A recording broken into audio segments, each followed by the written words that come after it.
തൃശൂർ പൂരം നാളെ. പാറമേക്കാവ് തിരുവമ്പാടി വിഭാഗങ്ങൾക്ക് പുറമെ 8 ഘടകപൂരങ്ങളും നാളെ നടക്കും. വടക്കുന്നാഥന്റെ തിരുമുൻപിലെത്തും. മഠത്തിൽ വരവ് പഞ്ചവാദ്യവും ഇലഞ്ഞിത്തറ മേളവും കുടമാറ്റവും ഉൾപ്പെടെയുള്ള വിസ്മയങ്ങൾ ആസ്വദിക്കാൻ തൃശൂരിലേക്ക് പൂരപ്രേമികളുടെ ഒഴുക്ക് തുടങ്ങി.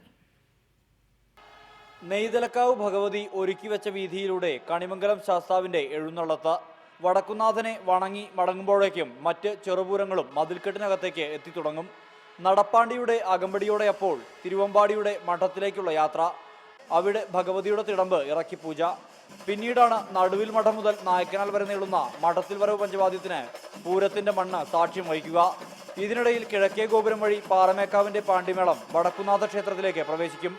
പിന്നീട് പെരുവനത്തിന്റെ നേതൃത്വത്തിലൊരുങ്ങുന്ന ഇലഞ്ഞിത്തറ മേളത്തിൽ പുരുഷാരം അലിഞ്ഞുതീരും. കാഴ്ചകൾ അവസാനിക്കുന്നില്ല. തെക്കേ ഗോപുരം വഴി ഗജവീരന്മാർ താഴേക്കിറങ്ങും. പാറമേക്കാവ് വിഭാഗം വടക്കോട്ടും തിരുവമ്പാടി വിഭാഗം തെക്കോട്ടും അഭിമുഖമായി നിലയുറപ്പിക്കും. പിന്നീടാണ് കണ്ണിനിമ്പം പകരുന്ന കുടമാറ്റം. ഗജവീരന്മാരുടെ പുറമേറി സ്പെഷ്യൽ കുടകൾ മിന്നിമറയും. രാത്രി പൂരത്തിന്റെ തനിയാവർത്തനം. പുലർച്ചെ വർണ്ണാഭമായ വെടിക്കെട്ട്.